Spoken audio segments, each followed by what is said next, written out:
I have had a negative off-leash dog experience like that where a dog rushed me and my cat Kylo. We were on a hike and got to scramble, put the cat in the backpack, and the person's like, "Oh, my dog's friendly," and it's like, Doesn't matter. My cat is clearly not okay with this situation. Like, please be respectful. Join us for a chat with the experts as we help and encourage you to share in a life of adventure with your cat. Remember, no adventure is too big or too small. We can't wait to learn, grow, and explore with you.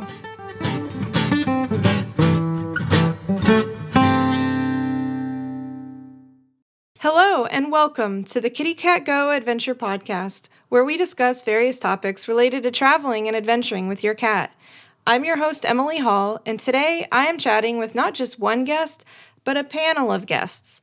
We are talking about an important and frequent issue in the cat adventure community, off-leash dogs. If you've been adventuring with your cat for any time at all, chances are you've encountered them, and it's not usually pleasant.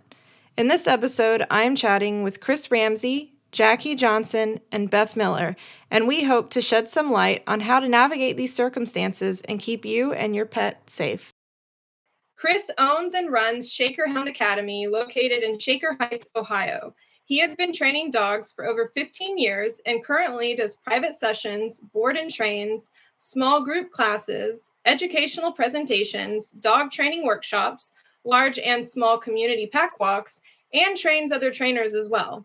He works with all types of dogs with all types of issues and needs, using basic foundation work to advanced training like therapy dog prep, public space work, and off-leash training. He exclusively uses training between the ears methodologies and processes developed by Mark and Stephanie McCabe. So let me bring Chris on. Hey, Chris. Hey. All right. Our next panelist is Jackie Johnson. Jackie has specialized in obedience, service, and protection dogs her whole life. After a lifestyle change to being a full-time traveler, she now offers a line of cat training programs for health, happiness, and enrichment. She shares adventures with Claude, an orange cat who started adventure training as an adult and works as an ambassador to show the world what cats are capable of. Hey, Jackie. Hi. Thanks for being here. My pleasure. And our third panelist is Beth Miller. Beth Cherry Holmes Miller is founder of the nonprofit Wagtown, which helps communities become more authentically and responsibly dog-friendly, and creator of the Smart Dog Park, an online platform that provides education and certification for better experiences in dog-welcoming spaces. SMART stands for safety, manners, awareness, responsibility, and training. All right. Hi, Beth. Hello there. How are you, Emily? I'm great. How are you? I'm good. Good to see you, Chris and Jackie. Good to see you too. You too. Chris, I grew up right down the road from you. I'm from Broadview Heights. Oh, okay. Yeah, it's right around the corner. We're neighbors. Nice. That's pretty cool. Small world. Yeah. Though my community is made up of people who adventure with their cats, encountering off-leash dogs in public spaces is an issue not just for those with cats, but also for those with dogs, children, and even people just out hiking and walking by themselves.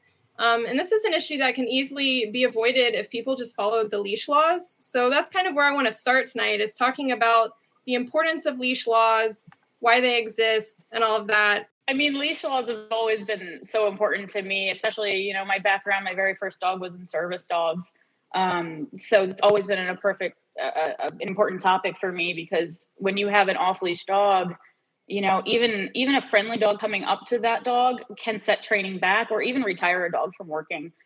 So it's just a nuisance and a danger really to the person who's depending on that dog for life and for support, because you don't know what's going on the other dog. You don't know if they have reactivity issues, or, maybe their handler is scared of dogs that they don't know. And, it's important because I don't think they're enforced as well as they should be. There aren't a whole lot of repercussions in my experience for people that break that law. And that's really unfortunate, but it can have devastating problems for people who have, depend on their dogs for life, or even, I've had people start dog training programs with me that just, my dog got attacked somewhere and now we have all of these issues and I don't know what to do about it because my dog was fine before and now it's not.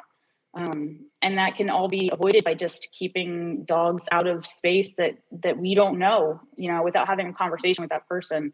There's no way of telling what's going on. So having a conversation and introducing yourself and your dog and all that is always going to be the first step for me personally, to avoid all those issues. Yeah, absolutely. Yeah, I couldn't agree with you more about the fact that the conversation being started, because I think all pet owners are passionate about their animals. And I think that's where some of the rub comes in, is that we all think that our dogs are amazing, right? And they're amazing with us.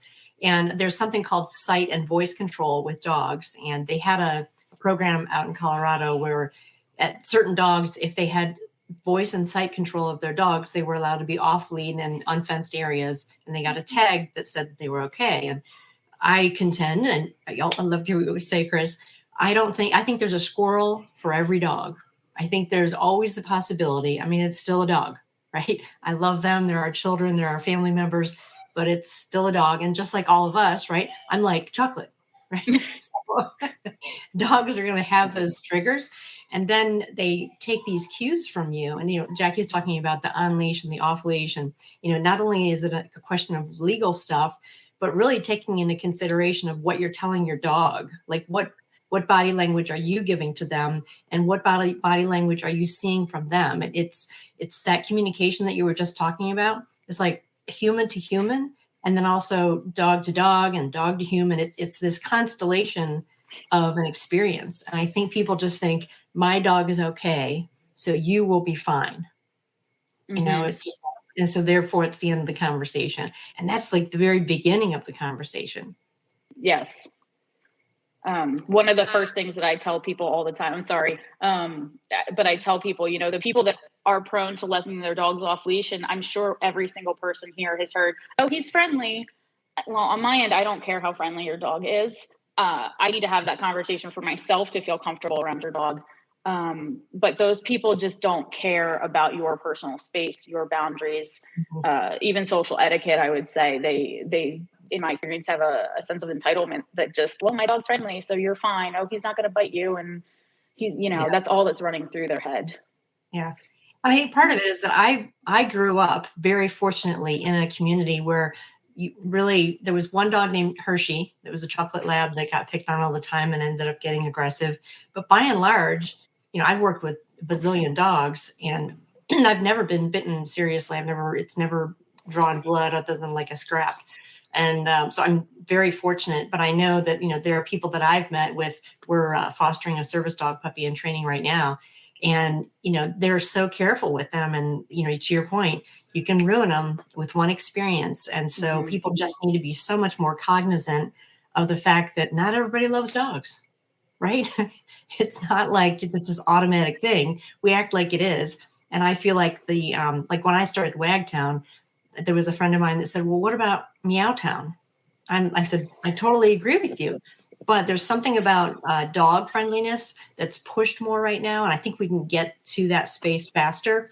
And I think that all the other pets are going to come along with that. Because right now, my friend Sherry was always talking about when you go to a pet store, there are aisles of things for dogs. And then there's one for things for cats. And I think that's part of our psyche. We see cats as inferior to dogs as a pet. We don't have toys enough for them. We don't have enrichment materials for them. We don't have as many food options for them. It's very dog heavy, right? And I think we're starting to see the cat people kind of push back on that. So kudos to them for that. I think that's a great point. And when I first heard about the Kitty Cat Go and Kitty Cat Adventuring, I'd always heard about studies about, cats that live indoors have a higher lifespan, but maybe the quality of life wouldn't be as enriching as a cat that was, let's say roaming around the neighborhood.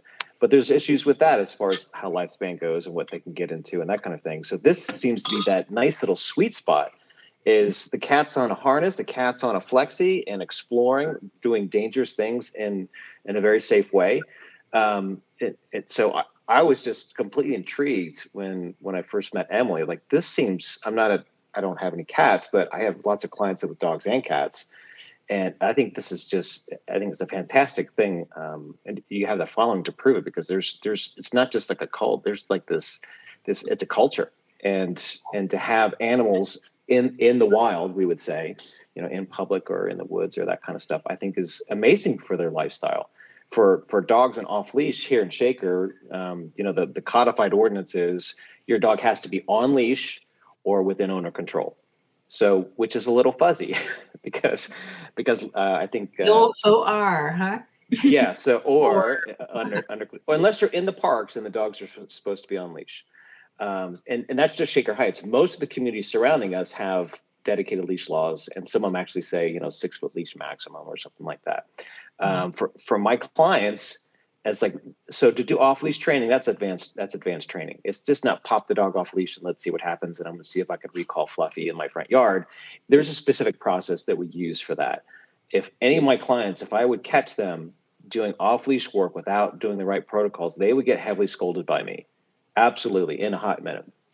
And it's very, very specific on our pack walks. All the dogs are on leashes. They do not get to meet. The smaller pack walks between 20 and 30 dogs. The bigger ones between 50 and 100. None of the dogs meet. And even if they're on leash around the neighborhood, we also set protocols in places. You don't meet somebody unless I tell you, go say hi. And before you say go say hi, you would ask the other person, do you like dogs? Can my dog come say hi? Or they may ask you. But there's this two parties are involved. And I think a lot of owners, some of them, you could say they're just stupid. Other ones are just negligent. And other ones just, maybe they just don't know any better. And just like, oh, Fluffy's always been good. And then the dog runs up to you. And I'm a dog trainer and I don't let them do that to me. It's not right. Even though I know exactly what's going to happen, I don't let that happen. So I think everybody has their right, not just in the cat and dog world, but let's say you have kids. Maybe you have regular kids who are scared of dogs. Maybe you have somebody who's on the spectrum and is going to totally be freaked out by a dog or whatever. You have the right to protect the people and the animals that are within your control. And you have at any given time the right to say no. And that's what we're talking about is whether it's another cat coming up or whether it's a raccoon or squirrel or deer or whatever. Or some crazy dude on the street going, I want to pet your kid, or I want to pet your dog, or that's a cute kitty. You get to say no. So that's I think consent is a huge thing that's often overlooked with this. And, not only do we have to have the people's consent, but we have to have the animals' consent too. My own cat has had so many negative experiences in the past year that he often says no before even thinking about it now. It's just an automatic response for him. And fortunately, over the winter, he's had a lot more positive dog experiences again, where he has started to say yes and, okay, I'll meet you. And he sniffed noses and been very nice about it. But it's important to take care of, what's on your leash as well as the person. All 4 parties have to be yes and willing and able to accept that in their space at that time. And they can change their mind. They could say yes in the beginning and then get closer into that intimate space and go, you know what, I made a bad decision. And you get to say, okay, we're going to back you up or we're going to separate. So it's not just like yes, and you're in it and sucks for you if you change your mind. I'm evaluating dogs, meeting other dogs, like just second by second. I'm seeing what they're doing. How are they feeling? And if they're not feeling it or somebody says no in a subtle way, and it could be just a turn of the head or whatever, then you got to move. You got to take the dog away. And I imagine, there are cats in our neighborhood that are very curious when I'm walking 4 dogs around the neighborhood. And they'll get close. But my dogs are not allowed to go and meet those cats. And even if a cat was on a leash, I probably would not ever say, hey, can my dog come meet your cat? It would just be, I don't speak enough cat to know, what the other cats are, what they're saying or what they're feeling. I know a little bit, enough to get me in trouble. Dogs, I could do all day. So even if an owner doesn't know what their dog is saying, I know what the dog is saying, and I'll, react accordingly. Yeah. So you guys have brought up so many great points, and I especially like the consent thing because I have had a negative off-leash dog experience like that where, a dog rushed me and my cat Kylo, we were on a hike and, got to scramble, put the cat in the backpack, and the person's like, oh, my dog's friendly. And it's like, Doesn't matter.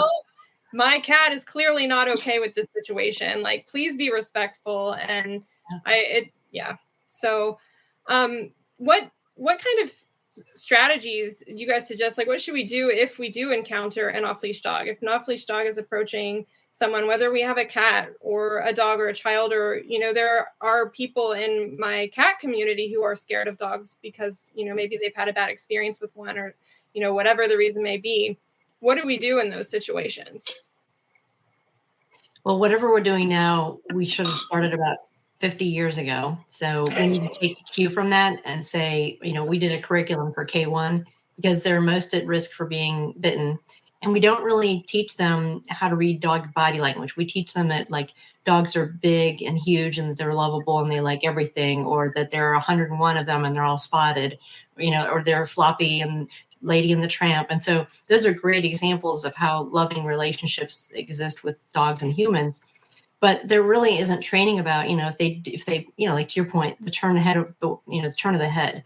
And, Christy, you can attest to this. When you're used to working with dogs, then you get this, immediate where you can look at a dog and just know what they're going through, what they're feeling, especially if you've been around that dog. But when you think about new dog owners, you don't have that sense. I can think of all the things that I would call mistakes that I have done with my dogs over the years, whether it be their environment, their nutrition, their playtime that we had, what we did with our training. There are all kinds of things that I can look at my life and say, I would consider myself to be a great dog owner and dog parent right now. But was I 20 years ago? I loved my dog and I did the best that I thought was for them. But I think we grow into having enough knowledge to have enough sense to do what we're talking about here. And so I think the education part of that, and then I think we need to come to each other and expect that people can have a conversation where it's like, you need to understand that not only is the dog and the cat relationship at play here, but there's equipment, right? If the leash is on the dog, there's a completely different environment. And I don't know about the cats, if there's a completely different vibe from the cat, I would assume. So it's not just the four of you meeting like you would expect either. There's added stressors of being away and that you are that dog's territory now. And I don't know if the cats see it the same way, but I think we're going to have to get used to it. My friend Amelia takes Tigger out with this harness and they love it. But I think it's acceptable for us to say to the dog people and the cat people is, let's figure out a solution to this. Because I think it's wonderful, to your point, Chris, how are we empowering a better life for the cats? Why do they have to stay at home? Why can't they? I'm not saying it's perfect for just like they're not all dogs should be out doing the whole dog friendly thing all the time. There are some of them are just not built that way, just like us. Introverts, extroverts, we have different personalities, so do the dogs. And then when you put in these unusual environments, and then you also have the reaction of the other person on the other leash, right? So all of a sudden, it's this constellation of emotions and anger and fear, and the dogs pick up on that, and the cat, I'm sure, picks up on that. And all of a sudden, in a split second, you have this completely different dynamic. So yeah, I agree. I mean, that's a great question of how do we bridge that gap? Yeah, that's for right now, for my clients, I tell them you're not allowed, you should not be telling your dog or you should be stopping your dog from saying hi to another person, another dog, whether it's a child or adult or a puppy, it doesn't matter. Mm-hmm. And you should really focus on it. The first part of socialization is just having manners in public and being able to see stimulus and not lose your cool. So I think a lot of people say, I need to socialize my dog or I need to socialize my cat. And I need to get around other cats or other dogs. And that can come later. But just as you said, there's tons of introverts for dogs and cats that really don't want anything to do with anybody but their owner. So you're putting them through a whole bunch of stress. Not that you can't, tons of dog and cat households. I have two clients that the cats just follow us as we're walking around the neighborhood. The cat's like, boop, boop, boop, boop, boop, and it doesn't bother anything. And it's magical to see this work. No leash, no nothing. That's a rare case, to see a cat off leash walking around completely, keeping its cool together and just like a dog. So I think cat owners need to advocate for the animals that are in their charge, whether it's kids or cats or whatever. And having a cat backpack, I think, is a super smart idea. If I had a cat doing adventuring, I would train that cat to wear a harness and how to get into that backpack. And then I would probably take it up a notch and here's what happens when it's batten down the hatches. It's like you have a cue that you're scooping up the cat and then in it goes, versus using a target stick we get in the backpack quick because you got a dog come up to you fast. I mean, that would just be, I'm not a cat person, but it seems like that would be a safety protocol of having the cat behind you in a backpack seems like the best place to have that cat. For my dog clients, I have them short leash a dog and they put it behind them. I don't have them lift them up on their chest just because you get a dog that's really ticked off, probably ticked off because of the dog and not because of you. And if they jump up to you and hit your chest, you're going to tumble, you're going to go down. So I typically have them short leash back. And then I'm sure you guys were going to get talking about tools of what kind of tools and techniques you have when the dog approaches and like, okay, so the cat's at the backpack or whatever, what do I use to fend this dog off? And that's pretty much what it is. Even if he's a big dope and he's like, you look really fun. It's like, no, it's not. I'm not for you. And my go-to is a squirt bottle. So this is my go-to. And I know there's tons of other stuff we're going to talk about too, but this is my go-to as far as what it'll do, how far it'll reach. It'll reach about 10 feet. It's like 5 ounces. I get these on Amazon. It's a nice squirt bottle. I do put a little Teflon tape around the nozzle, around the threads to keep it on there, and I don't carry water in this. So I know some people are going to go, oh my gosh, what does he carry in? This is white vinegar. So I have several dog clients that I could get out a hose and put it on full stream and they will say, squirt me in the face because this is super fun. So there's a bunch of dopey dogs or aggressive dogs like really would not care about a little squirt. So the vinegar is annoying and I'm aiming for the nose, to kind of stop them, to give me a 10-foot barrier. Usually I'm calling for the owner, like, whose dog is this? And I'm going to squirt the dog and stop it. If it's a slow dog that's just kind of lumbering up, I'm probably going to throw food at it. And by that, I have a food pouch that I wear. I'm going to throw a food grenade. So I will scoop out, this holds like 3 cups of food. I will scoop out the biggest handful I can and pelt the dog with it. Tons of times that's enough to hit the dog. There's a little physical startle that happens with the dog. And most of them go, wait, oh, there's food. That gives you enough time to start to back away slowly, start to move, or just to stand still and regroup yourself and just figure out, like, where's the owner? Is the owner even close by? Are they yelling for the dog, which they typically are in the park? Fluffy, come here. The recall is terrible. So just to be able to stop the dog enough, give you a 10-foot distance, that's usually enough to handle most situations. There's a couple that aren't, but I know I talked to Jackie and Beth earlier about the pepper spray, right? And I think it's totally legit. And if which one of you guys carries gel? One of you guys carries gel, you were saying. That's yeah. Me. Can you? Yeah. So there's a lot of good points you just touched on. To stay with this topic, I actually have my go-to here. This is my go-to. It's called Spray Shield. It's from PetSafe. And it's citronella based. So it's not the pepper gel. It's not going to harm anything. You don't have to worry about the back spray coming back on you or your pet or dealing with any of that. You don't have to deal with an angry owner. Like, what did you put on my dog? I have to go to the ER. Like, I have to deal with that now. There's no effects from this. I have sprayed a few dogs with it. I've been carrying this since I've been 18 years old. So I have used it a couple of times. And the few times that I have used it, the dog has stayed outside of that 10 radius. They have circled me, but they have not come back in that radius. It's been effective enough when I hit their nose with it that they stay out.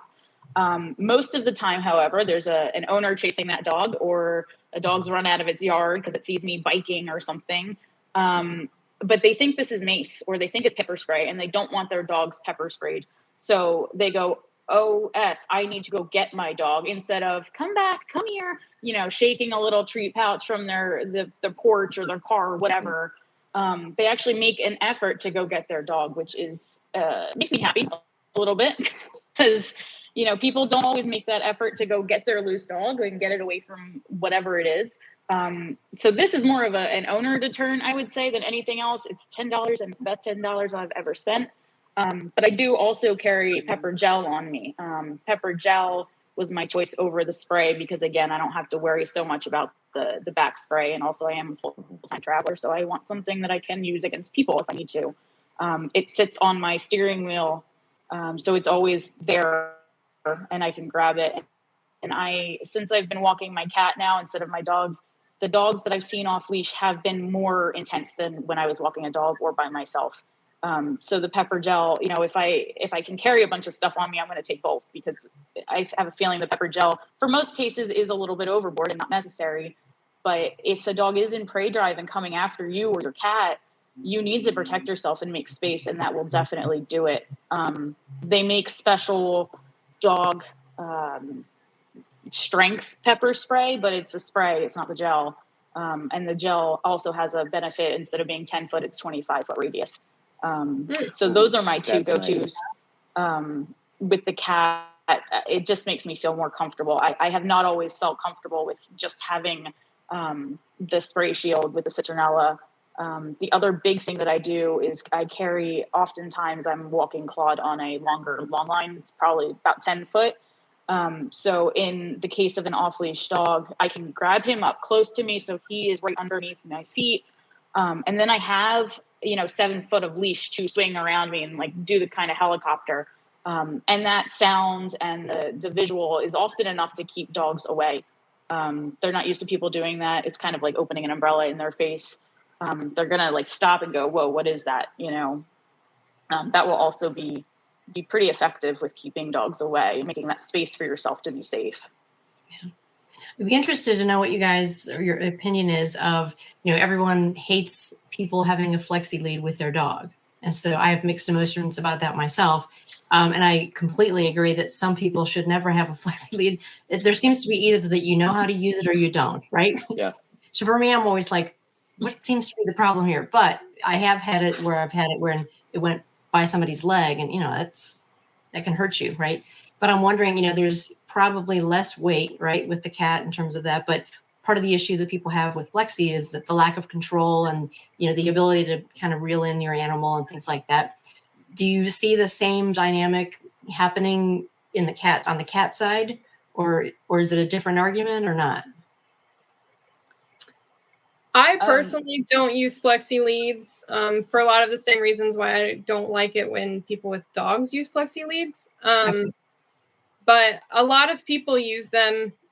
So I've never used one, so I can't speak to like the benefits, I guess, other than they get to be further away and explore a little bit more, because cats they tend to meander a lot more than dogs, so a lot of the appeal letting your cat out is not that they're going to like hike on the trail right beside you necessarily. Sometimes they do, but a lot of times it's like, oh, they're just going to go off into the bushes over here and kind of sniff around. And so that flexi lead allows that a little bit more, but it makes me nervous for a lot of the reasons we're talking about tonight, because if your cat is 25 feet away from you and an off-leash dog comes running up, your cat's 25 feet away from you. I personally use like just a 6-foot leash. So that way they're right by me. I can grab them, scoop them up really quickly if I need to. Are you a cat adventurer looking for a sense of community, extra motivation to get out and do more, and ways to strengthen that bond between you and your cat? Or maybe something to challenge you to push the boundaries of cat expectations? Take your adventuring to the next level in our Trailblazers membership community, where I provide monthly challenges and activities designed to give you that extra push, as well as fresh ideas of things to do with your cat. Trailblazers is made up of cat adventurers from all over the world, some just getting started and some with years of experience, all ready to give you support and encouragement, share in your victories and struggles, and help you and your cat reach your goals. You'll find yourself right at home amongst your tribe. Learn more at kittycatgo.com/trailblazers.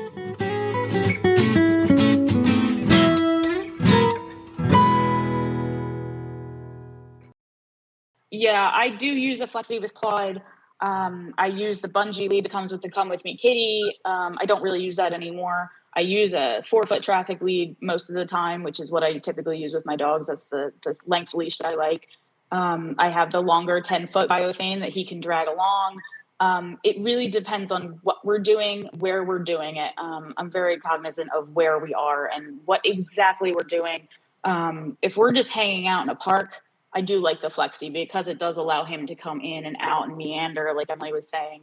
Because cats do have that tendency, and he likes to go in the bushes and hunt the lizards, and that just allows me to just hold on to that flexi, and I don't have to manage him as much. I would be hesitant with a lot of cat owners using something like a flexi, because if you do drop it, it goes chasing after the animal it's on them, and that can scare them. So with cats especially, that's going to be a flight risk. But I know my cat, and if I drop that, he's not going to care at all. He's just going to be like, "Oh, I'm free, bye." He's going to go climb the nearest tree. Yeah, that's what mine was. So I do. It's like a different, because the same reason that you mentioned is how I always hike with my dogs. It was on flexi, and it was the same reason. It was like zipping back and forth, and they probably walked 3 miles for every mile that I walked. But I always hiked in areas where nobody really hiked, and I was off lead with them, and they would do the whole down and back the trail and just having a blast. And so, I'm torn on it. It's like I grew up where dogs weren't really on leash, like it just stayed in your yard, right? And so this progression. So now we're saying, well, I want this flexi for my dog because I want them to be able to have this wandering experience, right? And then we find out that they either break or they pull or they get frayed when people use them, or they can get you tangled up, or like you said, it does follow the animal with the big spring on it. And so it's almost like we have this this again, where we need to kind of come together, where we say like, well, the dog is coming and you're rattling the treats at the the pepperoni on the front porch. But if you chase after the dog to stop them, they will go further. Then it's game. So it's almost like, what do you do? Like when you see a dog that's lost and they're on the internet and people are looking for it, it's like, don't call the dog, don't go after the dog, just tell us where he is, so you don't get that running away. So it's almost like we need to have a better solution of some kind of mutual understanding. And I think we're so used to fighting with each other about it that we don't want to sit in the same room and go, okay, what could I do as a dog owner? And then what could you do as a cat owner? And then hopefully somewhere in the middle of that, we all have a happy solution. But I don't know. I mean, I've had a cat, but she was generally indoors, so and our cat when I was growing up was wherever he wanted to be. It was one of those where, came home from work with my brother one day and it ends up being like only outside, and then only in the garage, and then only in the mudroom, and then only upstairs. How that progression goes with getting an animal. But yeah, I just, they have such different personalities, just like dogs do. So how do we come up with like, this is what to do, when to your point, Chris, it's like we're all different, and so are the dogs. They are. I think that I think if you're consistent about it, so when puppies are young, a good breeder will evaluate the puppy with a temperament test. My favorite's the Bollard test on a scale of 1 to 6, and this is another reason why I don't use an umbrella. One, I have to have a hand free to use the umbrella. I'll wear a hat. But one of the tests they do is they open an umbrella in front of the puppy and they set it on the ground, and then they see what the puppy does. And if the puppy runs away from it, it gets a 6. If it like hesitates and just like comes back to you, it gets a 5. If it like goes and sniffs the umbrella, it's like maybe that's a 4. A 3 maybe goes up and noses it a little bit. That's a 3. Goes up and maybe touches it and drags a little bit and then comes back to you. That's a 2. Goes up and grabs the umbrella and shakes it. That's a 1. That's a high drive dog. So whether you could be doing an umbrella or whatever, or a stick, there are dogs who are like, oh, game on. Yeah, I'm going to put my teeth on that. So not that I wouldn't grab a stick if a dog is close. If I don't have anything else, I would definitely do that. I would not get into a big conversation with the dog. I would just I might get big and say no, and then just be quiet. Because if the dog's barking and circling and I'm yelling too, the dog's just going to get more amped up. I did have somebody ask me so why don't you carry a whistle? And I said, well, you could carry a whistle. So some say well, carry a whistle and just blow the whistle. I know if I have dogs with me and I crank this whistle off and they haven't been conditioned to that sound, now I'm going to have freaked out dogs about the whistle. And so how about a boat horn? We could just use the boat horn to just scare the dog. And I'm thinking if these can wig out dogs, I can only imagine what that's going to do to a cat. Because I'm going to say maybe they're a little bit more sensitive, maybe they're not, but these are, they're loud and they'll get some attention and the owner's going to go oh my gosh. So this is why I typically don't use, the big noisemaker tools. Yes. This is my dog's here. Good job. But I think that when it comes down to is you protecting your dog. And then, so there's going to be the initial sighting. What do? It's like batten down the hatches, cat in the backpack, I'm guessing. And then it's going to be defend your perimeter. and hopefully there's no contact. And then afterwards, everybody wants to know, so what should I do afterwards, right? Because that's like, do I just shoot a nasty glance or whatever? And I have certain things that I do, but they're a little bit more subtle. I'm not going to get into an argue with an owner about their stupid dog and how stupid they are, because if they're not paying attention to their dog, they're probably not going to pay attention to me. I think that if you yell at somebody and you freak out, they just get the idea of like, oh, you're this sensitive little snowflake and you're freaking out because you're a little cat. So the more calm you can be, it's like, dude, that was not cool, or come get your dog now, or whatever it is, versus get into an argument about, don't you know the codified ordinance 750.02 says you have to blah, blah, blah, blah, blah. Like they're just probably not going to care at that point. Yeah. And unless you have video of it, it's going to be he said, she said. I mean, not that anybody's like, oh, get the kitty in the backpack and I'm going to take video. That is something that I do, though. I'm sorry to jump in real quick. I wanted to mention that, though. When I first see the dog off in the distance and I can see that it's off leash, or even it might be off leash, and I happen to have my phone in my hand anyway, because I'm probably taking pictures of my cat anyway, I do quick throw the camera on and turn on the video. I'm not standing there like this, like being obvious about it all the time, but I do just throw it on to record any conversation. I get, a picture of the person, a picture of their dog, so I have that description. Even if it's just in my pocket or something, if I have to use my hands to defend myself, I do try to do that as well, just so I have that in case there is a problem. Because the number of times I've seen people stick around after an attack is very seldom. So I want to make sure that I have all that information. Yeah. It's interesting that we're all talking about, like, what do we do when the cat is approaching? What do we do when the dog is approaching? And we're all like, put the cat in the back, do this with the dog.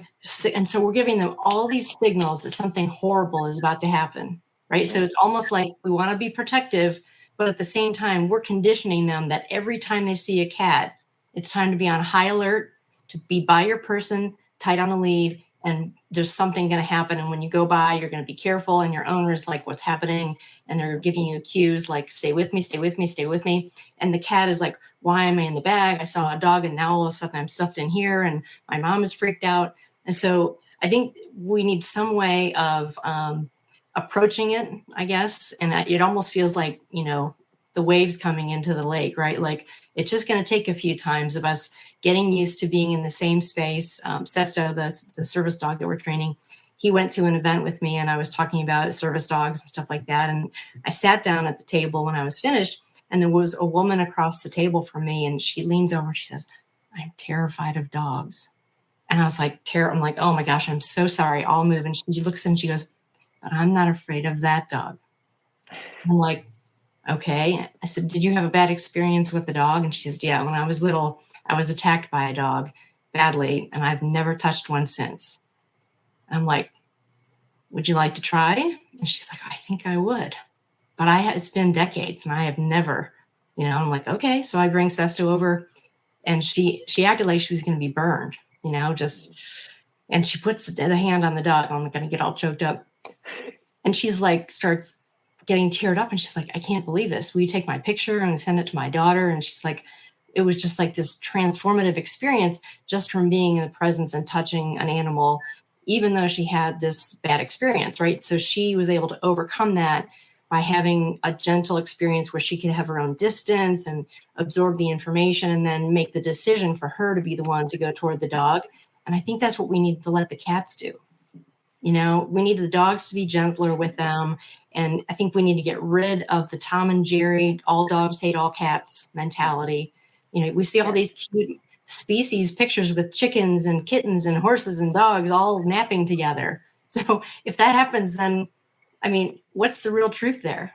I understand there's prey drive and there's chasing things, and sometimes animals don't get along, but can't we all just get along?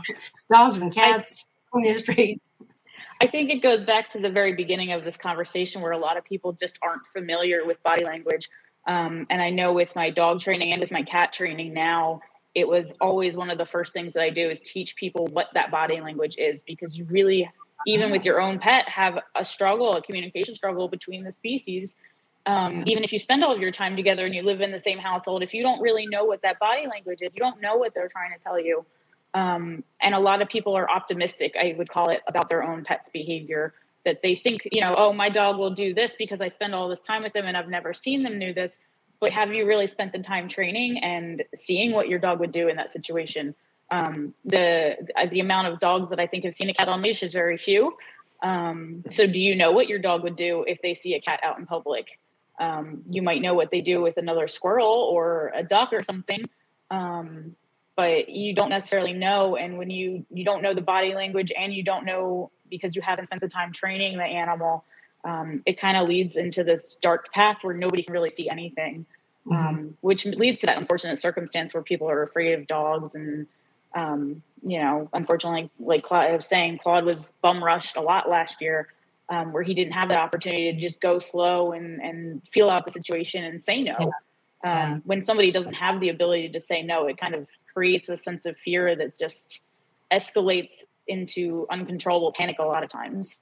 Yeah. Oh, that's terrible. It's almost like we're treating the cats just like we're treating each other. Like, it's like, oh, don't worry, my dog is friendly. Like, we had a great Pyrenees, so everybody wanted to get a selfie with him, right? Because he's a big polar bear. But he was not a people person. He was reactive. And so you don't run up to a dog like that and, put him in a headlock and say, this is my teacup pose, take my picture. And it's just ridiculous that they do that. But, we're sort of bum rushing them. We're bum rushing each other and just assuming that you like dogs. I assume you like cats. And so, like, I know dog body language and I know cat body language from our cat, but I don't know in the big sense cat body language, right? So I think, again, it's the cat people have got to come together with the dog people, and the dog people have got to come together with the cat people, because the evidence of the benefit of having either one of those things in your life is undeniable. So, yeah, I mean, I'd love to learn more about, like the tools that you had, Chris and Jackie, talking about the tools that you walk with and things like that. And I appreciate the fact that you're communicating to the dog people, because I don't think they appreciate that it is a totally different experience for a dog versus a cat.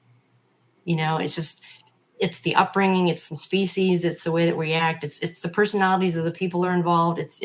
I just think it gets very complicated, and it ends up resulting in vinegar or spray or gel. It's like, does it really have to be this bad? Maybe if we learn from each other and we're more conscientious about the space that we take, like in our recreation, that would be a nice start, wouldn't it? I don't know. Do you think that one day we'll get to a point where that they're playing together? I dream of it. I would like to think so. And I think, obviously adventuring with cats, though it's growing in popularity and there's more and more people doing it every day, it's not the norm, right? And when you're, going out on the hiking trail, I purposely choose to go places where there's not a lot of people, where there's not a lot of dogs, hopefully, because one of my cats, we have a dog and he's great with our dog and he's great with my family members' dogs when they come and visit. There's a difference between being okay with dogs and then meeting a strange dog, and so he doesn't like that. He doesn't like encountering strange people. So I go to these secluded places, but then the flip side of that is that that's also where people go to let their dogs off leash, because they think there's no one around. I can just let my dog off leash. And while I don't expect people to run into a cat, right? Because I recognize that that's not, normal yet.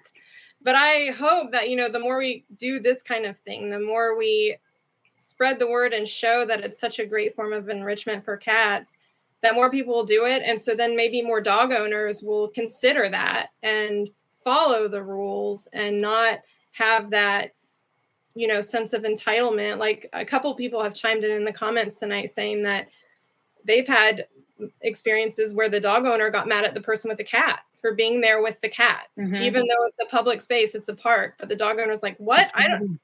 You shouldn't be here with a cat. I've had it happen. Yeah. And so I think, the only answer that I can come up with for that kind of attitude is just, showing the world that cats do this too. And the more people will do it, the more it'll become normal. And then people will maybe be more considerate of it, Yeah. I would say I think cats get gypped a lot with just enrichment in general. I think a lot of cat people, or not cat people, but a lot of people get cats because they want that companionship in their house. They want that I call it a furry pet rock, because they just want this animal, and the stereotype is that you throw a litter box down, you have a bowl of food and a bowl of water, and you can walk away for a week. And as long as the bowl of food is big enough, you can just walk away, and there's no needs, to meet. And that's just not true. I think cats deserve every bit of enrichment that dogs have, and maybe even more, because they're very territorial, and they need that home set up a certain way in order to meet all of those needs. So I think it goes back to education. The more that we can educate on a proper setup for a home and keeping the cat's needs met, because there's so much research now on dogs' needs being met. And I think if we can educate more people, because I just don't think they think about it a lot of times, just the more we push that information out, the easier this conversation is going to get. Because I know the more I share Claude, I can see the people on my friends list on Facebook, like the videos are starting to show up where people are working with their cats and they're doing high fives and sit and all this. And I hear back from, I never even thought about doing this with my cat. And I'm like, well, it's great. That's wonderful, because now the cat's getting playtime and enrichment and working with their owner. And they're not unfriendly animals. They're very friendly. They're very social. And they do love their people probably just as much as dogs, if not more. But people just don't see them like that. They see them as this little household object almost. I would say a lot of the, back to your point about the dog coming up to you and like being mad at you about having a cat. I've seen that happen with people with dogs on leash, and then somebody pops their dog off leash and the dog's going from dog to dog to dog. And the owner's like, hey, send your dog away most of the time. And they're like, why are you bringing your dog to a park if my dog can't come and meet it? Like, well, I'm not running up to you and giving you a big sloppy hug and a kiss. I'm not doing that because what? Because I don't know you, and you probably don't like that. So, just to have, Fido running around just being a total goofosaurus is not productive just because he's happy all the time. These people are not asking for this interaction. And it could be a dog. It could be a person. You have every right to say, like, I just want to walk with my sweetie. I want to hold hands. I want to walk my cat. I want to walk my dog. I don't want to interact with you. We want to see the sunset, but I don't want to interact with you. And you should be able to say that at any given time. I think that, it is unusual to see a cat on a leash. If we could see more of that, I think it would be great, because when it's unusual and they see it once. So our pack walk on Saturdays, the other day we had this is during the summer. So there's like 87 dogs, and we're all walking around and stuff. And it kind of goes through a neighborhood. So we're walking through the neighborhood. I'm up front, and then the first 5-6 dogs start lighting up. They're all getting a little huffy. I'm like, what's going on? And I look across the yard, and there's one of those lawn robots, like mowing the lawn. It's like a Roomba, but it mows your lawn. What? So what kind of neighborhood are you walking in? Yeah. The first 6 dogs light up, and then guess what happens all the way down the line? I would say 99% of the dogs that went by that robot went, that's weird, bark, bark, bark, or whatever, and get all huffy and that kind of stuff. I imagine that's initially going to happen when people start getting adventuring maybe in the neighborhoods. But I mean, that's the exposure part of it, is be able to practice. I mean, if somebody told me 20 years ago, there's groups of people that walk 75 dogs around the neighborhood. They're like, what are you talking about? Nobody does that. You walk your dog by yourself and maybe with your neighbor, but nobody's doing 75, 100 dogs. That's crazy. So I think that when you start slowly introducing these things, and I think you could say, like, cats have every right to be in the neighborhood. I agree with what you're saying. I do have an opinion about cats that are allowed to roam. Yes. Well, that's a whole nother issue. Yeah. Right? You could say, like, animals roaming around the neighborhood, if they're yours, whether they're rabbits or cats or dogs or whatever, there's going to be some issues with neighbors or whatever it might be. And it might be the rodents that are getting killed, or the birds, or, pooping in people's yards or gardens and that kind of stuff. But I think that that'd be fantastic. Dogs and cats living together. That'd be. I will say, one thing I noticed when I did the research for Wagtown is I did 600 interviews all over the U.S. talking to people, and it was interesting because I didn't talk to them about dog stuff. I talked to them about economic development and public health and things like that, so that when you plop a poodle or Peking geese or anything into a town, it has that ripple effect. And so being able to talk to people about that, it gave me a chance to watch how people interacted with each other and with animals in those communities. And in my opinion, when you bring dog friendliness infrastructure and policies and legislation into a community, all of a sudden, and there's no education and there's no communication and there's no understanding of, say, let's have Chris come in, let's have Jackie come in, let's have Emily come in and help us help our dogs be acclimated to the idea of going everywhere, of being on a patio okay, of going into a restaurant and being okay, going into a retailer and being okay, being in a busy street and being okay, walking around people and not being like person, right? When I was in San Diego in Little Italy, I remember the moment when I realized I was looking for people to be good around the dogs and dogs to be good around people, but I didn't think it was so equal, right? So now I realized, okay, if you want to have dog friendliness, you really need to figure out how to wade into it versus just slam it down and then expect everybody to be responsible because they're not used to being dog friendly, right? So I think the same thing with the cats is we've got to figure out how to make it more mainstream and help people understand that we should respect all the space that we have, no matter what species you have, no matter how many feet you have. There needs to be more understanding and communication and really realizing that it is a new thing. But like, Emily, you said, my friend Jessica with the dachshunds, right? It's amazing what a little wiener dog can do. I would never have guessed that you can go on a 6-mile hike with their backpack on and their gear. And they're like, I got this, right? Who knew? And I think people just don't know what cats are capable of, because they see the fancy feast, fluffy white cat and, and it's either that or it's a mean cat or it's scary. And it's like, but I think people are starting to come around to like understanding like the personality of a calico and the kind of the style of living of a Maine Coon, you know what I mean? And they're starting to sort of understand the breeds and things, right? That their personality is there. And I think that even though that's humanization of that animal, that's what makes us care because we're self-centered, right? We want to care for things, but especially if it's about us, right? So yeah, I think we're on the right track. But Emily and Jackie and people like you keep doing it and keep educating people. Help people understand. Help people like me that are more. I'm more often around dogs, right? And then Chris is a great example of someone to show. He's capable of walking with that many dogs, so he knows what his boundaries are, how to read those dogs, how to be in different environments because he's acclimated them to his style and to the community that he's going into. But like me, walking 75 dogs wouldn't be a good ending. So, right? Well, so I don't have that. It's 75 dogs with their owners. It's not me walking 75 dogs. That'd be crazy. 75 dogs. That'd be quite impressive. I'm not at your level. I could do amazing. 8. But it shows us like what's capable, what we're possible of, what's possible with dogs, right? We had no idea. And now we need to find out what's possible with cats because we have no idea. We had no idea that dogs could smell COVID and cancer and all kinds of things, right? What can cats do that we don't even know? And we're not going to find out if we keep marginalizing them and telling them you can't be on the trail. Yeah. One of the things I've been doing lately is I got hooked up with this shelter here. I'm in West Palm Beach, Florida right now. And I've been working with all the shelter kitties here and it's been amazing. And I've been getting so much great footage because I'm doing things with older cats that are 10 plus years old. I'm doing things with kittens. I'm doing things with cats of all ages. And one of the big obstacles that I see is that people think that if they didn't introduce their kitten to a harness, then it's an opportunity for life. And that's just not the case. My own cat really started doing harness training at 5 years old.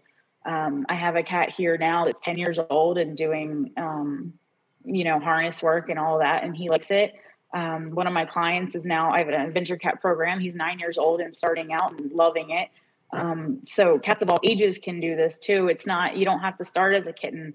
So that's one of the biggest obstacles that I see with people and they just don't understand. They've never seen it. I don't think, they kind of just think, well, I didn't do this as a kitten. So, oh, well, I can't, I've lost it.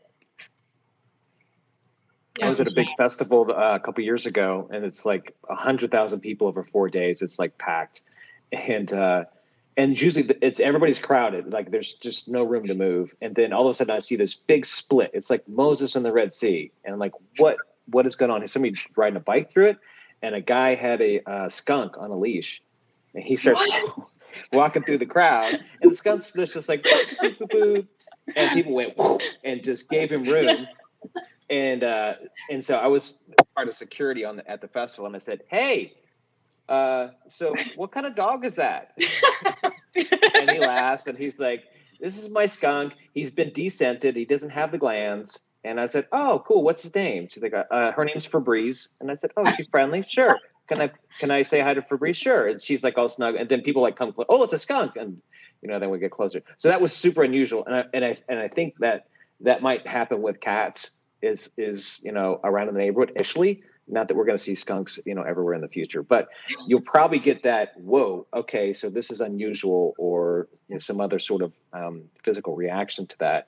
But I think, I think my wife's tired of me talking about Kitty Cat Go, and she's just like, "You have to stop watching these videos." I'm like, no, they're conditioning them to the harnesses, and they're the target sticks, just like we use for dog training. They're teaching them to get in the backpack, and it's so fascinating. And I think, to your point, what you said before, it's like we do not give them enough credit. We didn't give dogs enough credit, and cats. I think I'm allergic to cats, unfortunately. But what are cats shown in the movies? Sometimes they're like the scheming plotters, or it's the James Bond villain with the cat on. Like there's all that kind of stuff going on, or it's the snooty independent. I'm the boss of you, and the ones with two legs and they're tall, they have to feed me, and that kind of stuff. So I think seeing these cats, even though they're short clips of like climbing trees and sniffing in the leaves and romping around, that makes me pretty happy to see that. Yeah. It's been so exciting to see the community grow, around adventuring with cats. And because when I first started doing it almost 10 years ago, it was not a thing. Like, at least, I was going to say by popular standards, is still not even by popular standards, but at least nowadays, people have maybe heard of the word adventure cat, and so looking back 10 years ago to what it is today, there's such a big difference. So, maybe in 10 years from now, it will be just like people walking their dogs, that's the dream, right? Right. But I think we are making progress. Yeah, we're definitely making progress. I was just going to mention the Chevy commercial, because I've gotten so many comments about that lately. Right. Walter, the Chevy Chevy cat, catching the fish and bringing it back. And I think that's one of the only cats I can think of in media that's really like working with their person, being a partner, being a friend. And that's kind of how cats are. They're not these like little villainous, sitting here, stroking, their cat. And it's nice to start to see that representation. Yeah. Well, looking through the comments and stuff from people, there have been a few who have asked about things they can say or things they can do in regards to the person behind the off-leash dog. So we kind of touched on that a bit, but like a lot of times, unfortunately, people who have their dogs off leash can sometimes be rude or not understanding. When you tell them no, they get offended. Like you just like slap them in the face because you said you don't want to meet their dog. What do you guys have any, maybe Beth and Chris as dog people, and maybe Jackie, you found some things that work well, but like, what can we say to these people so that way we don't escalate the situation, we don't make anybody upset, but still get them to understand like this is not okay?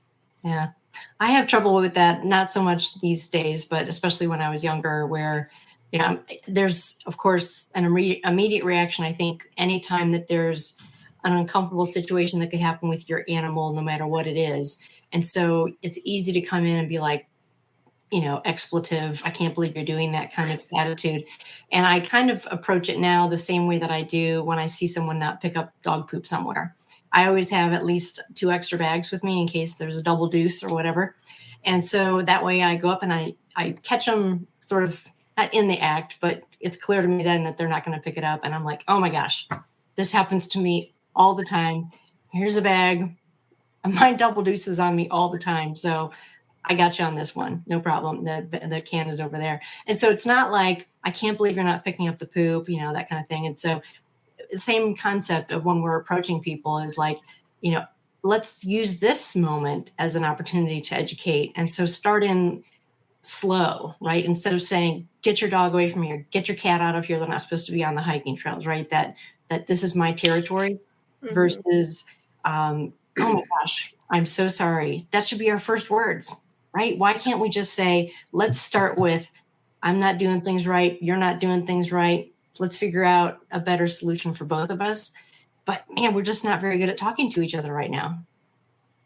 So I would say the calmer you are to that person, because there's a good chance if they're not being aware of your dog, they might not care what you're going to say anyway. But the calmer you're going to be, this is, I'm thinking works with cats too. The calmer you can be, the calmer if I have a dog with me and I start dropping F-bombs and yelling stuff and saying what I'm going to do to this dude, that can affect the dogs that are with me. Is, you know, that whole conversation goes a different way.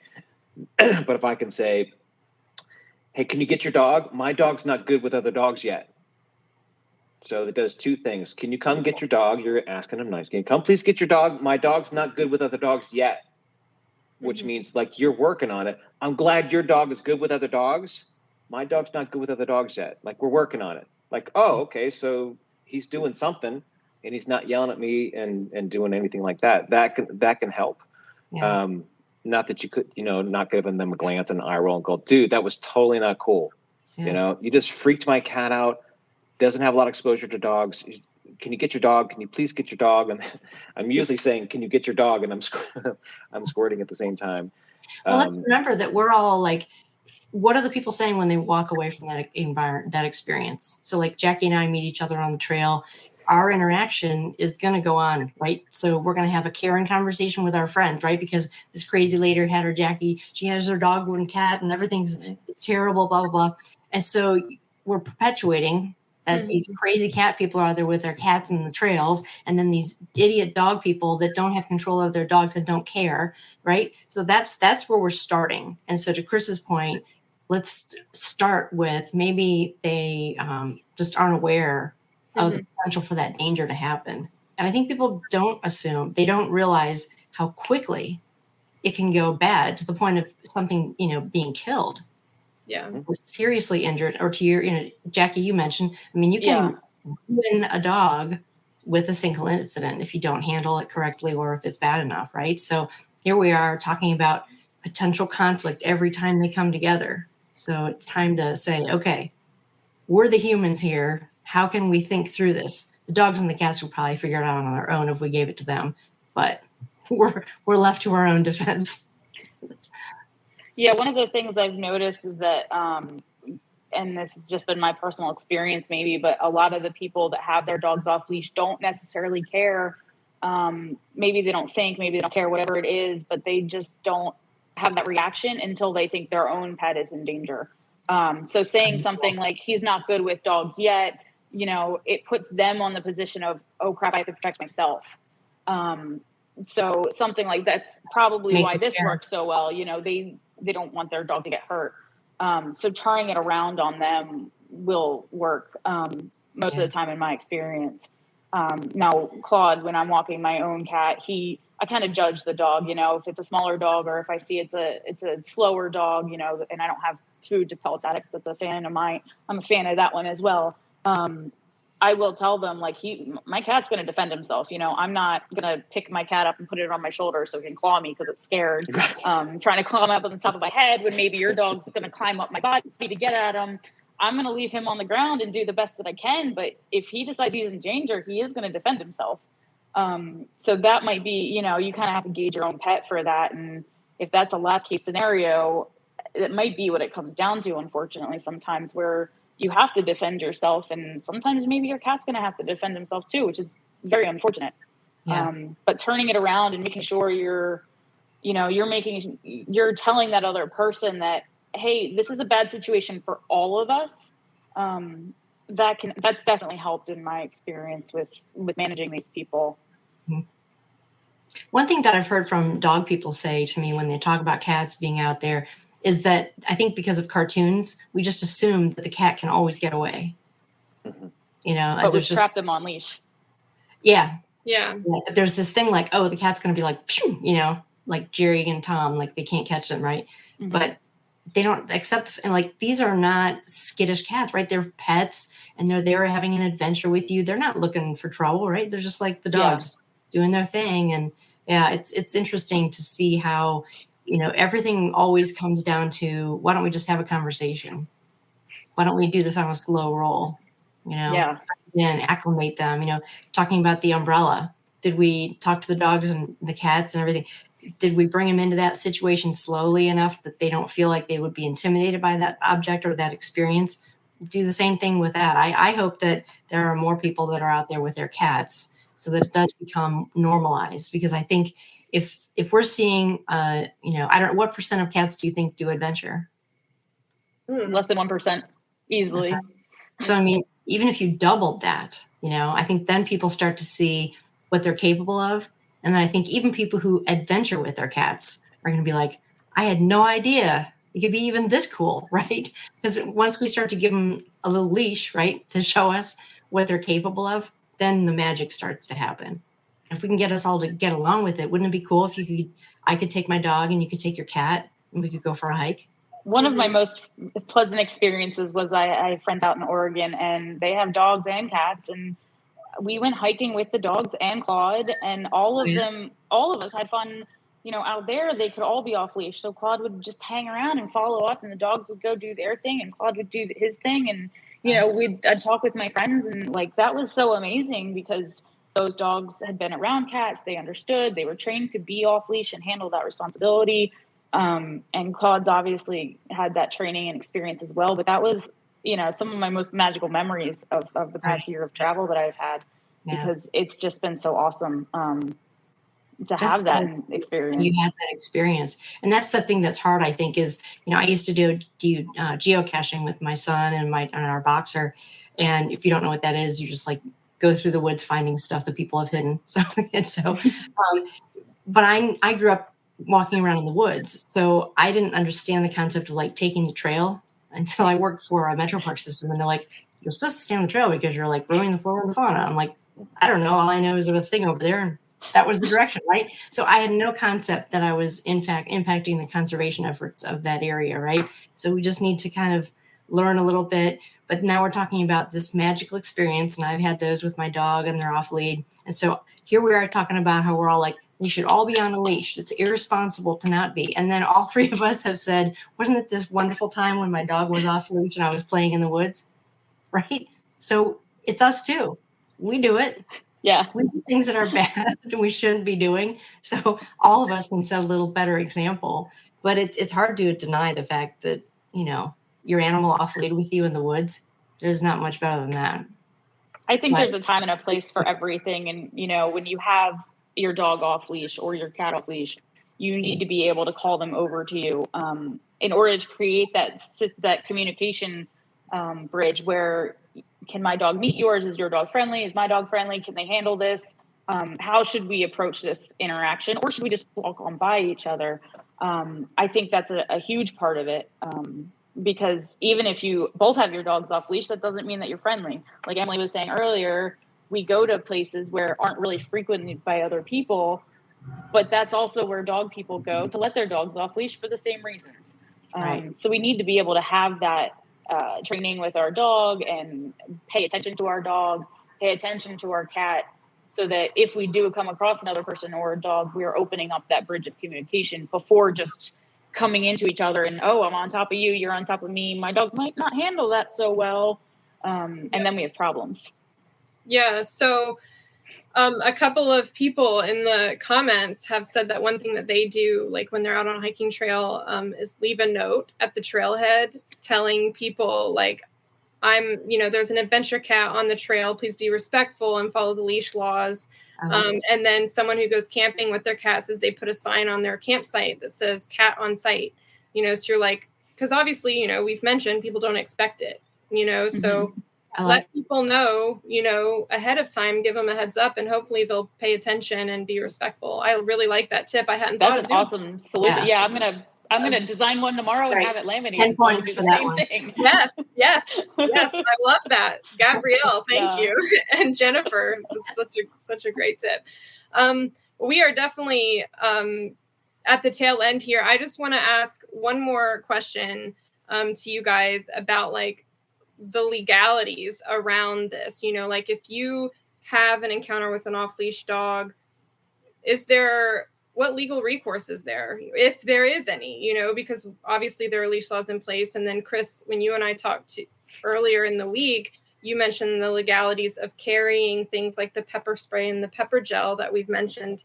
And, you know, so can we touch on that a little bit before we wrap things up tonight? Yeah, so I think every state is different. And like there's another tool I have. It's a flashlight, and it's got the little taser thing that makes a super loud noise, and it's super annoying to dogs. It has a flash that goes off. But this is considered it can be considered a weapon. So the pepper gel spray in some communities can be considered a weapon. And obviously, if you were, oh my gosh, if you're going to carry a firearm, that's definitely definitely a weapon. So legally, you have to make sure that whatever you're using, you have the legal right for. Whether you have to get a CCW permit or something like that, the last thing you want to do is get into a scuffle with a dog and then use something considered a weapon in your state, and then now you're reporting this dog who is doing the stuff, and then you get in trouble for that. I think that if you're in a community that has leash laws, and even if the dog doesn't attack you or attack your cat and is circling you and barking, we call that menacing. That could be worthy of a phone call to the local police department to give them a description of where it was and where you saw it. And you do have to have your wits about yourself. And what I would do is like just mentally note, you know, how big the dog is, what color it is, what the owner's wearing, you know, it's male, female, or whatever, is to make notes. So when you do call the local authorities, it's like this, because if the dog is rushed up on you, there's a good chance the dog has done it somebody else. And you'd want to start a paper trail. And so if they get calls about this dog, you know, 4 or 5 times, now there's recourse for police to say like, hey, we're getting calls about your dog, so you need to do something about it. Not, you know, you can't pop it off leash, or you need to get training or whatever it's going to be. I think a lot of times you're like, oh, that sucked, but I don't want to call anybody and I don't want to do anything. If your cat was seriously distressed and you were distressed about that dog, then you should probably call somebody about that. And they might say like, you know, we can't do anything about it because whatever, but you can't start a process if everybody just holds up and doesn't say anything. And there's tons of dogs that do this to other dogs, not just cats. And sometimes they do it to people. And I give my clients the same thing of, you need to call somebody and take this. If you've approached them and said, hey, this isn't cool, like it might be a neighbor just barking through the fence and, you know, wants to kill their neighbor, you should be able to say there's a quality of life involved. And the quality of life doesn't just apply to your kitchen or your living room or your bedroom. It should apply to your neighborhood. It should apply to the public spaces that you're in. And sometimes you have to take it up a notch. And I don't have any problem doing that. Yeah. I've gotten Terry, out at I'm sorry. Oh, it's okay. I was just going to quickly say, Terry in the comments said to get car license plates too if you see the person like in the parking lot at the trailhead or something. Excellent idea. I think people should treat any altercation, whether it's a bite or anything. People have a tendency to take off. They don't want to have the argument. They don't want to be in trouble. They don't want to be, you know, they don't want litigation. They don't want to have to pay for any vet bills. But you need to treat it like a fender bender, you know, get the information. And I think we'll get to a point where we have a little more control over what happens. But right now, the chances of somebody coming out to check on that are very small. Mm-hmm. You know, they're not going to investigate that. And it's just not a priority. But, you know, the more we push for inclusiveness of our pets and considering their quality of life as a part of the enrichment of our whole community, then I think we won't really be able to have those conversations. But we're getting there. Yeah, we are. Slowly but surely. Yeah. Slowly. I've been at some parks, and one comes into mind in particular where I had already been out and it was a hot day. You know, I had been exploring the park with Claude, and it was like a paid museum type of park while we were traveling. And we were just sitting in the AC in the car and just getting ready to go. And this woman pulled up next to us, and she had a couple of dogs. No problem, whatever. She went inside the little, you know, welcome area to pay her ticket and whatever. And she comes back out to the car and just opens up the door and lets these dogs out. So the dog, and I forget what it was, I think it was a squirrel or something, climbing a tree directly in front of my car. You know, the dog just made a beeline, didn't even think about it, just made a beeline for the tree and was very aggressively going up the tree after this dog. And it just scared the hell out of me because my cat had been outside, that would have been my cat instead of squirrel. So even in that type of circumstance, I went into the welcome area and spoke to a park ranger about, I know that woman just came in here, I don't know if you know her, she said anything, she has dogs. I described to them what happened, and I don't know what you're going to do about it, but I just wanted to let you know that, she did eventually put her dogs on leash, but she initially opened up the door and let them out. And that was very scary for me because I had just gotten in the car with my cat. So I've even made reports for that, People opening their doors to let their dogs out. That drives me crazy. Yeah, it's just to let the authorities know in that situation. Yeah. Good for you. Yeah. Well, I think we've covered so much tonight. Like, thank you guys so much for being a part of this, for being a part of these important discussions. I think, this is where it begins. I love that we had, representation from the dog community, the cat community, and hopefully these kind of productive conversations can help turn the tides and, raise awareness for this, so that we can all be out there adventuring safely together. So thank you, Chris and Jackie and Beth, for giving your time tonight and sharing your expertise and thoughts on all of this. I really appreciate it. Thank you. Thank you for hosting this wonderful conversation. Yeah, thank you. I learned a lot. Yeah, I did too. And if you're listening, I hope you learned something too. If you'd like to continue any conversations or have any questions for today's guests, you can find them on Instagram. Chris is at Shakerhound Academy, Jackie is at Claude Cross Country, and Beth is at Wagtown. Thanks for listening. Are you enjoying the Kitty Cat Go Adventure podcast? Let me know by leaving a review. This will help others to find it and hopefully be inspired to get out there, try new things, and go new places with their cat. What questions do you have about adventuring with cats? Or maybe you'd just like to chat with me about what you learned in this episode. Find me on Instagram at kittycatgoadventures. You can also screenshot this episode and tag me in your stories so I can see who is listening. I'd love to continue the conversation with you, so find me on Instagram or join our Facebook group, Kitty Cat Go Adventure Team, so you can connect with a whole community of fellow cat adventurers.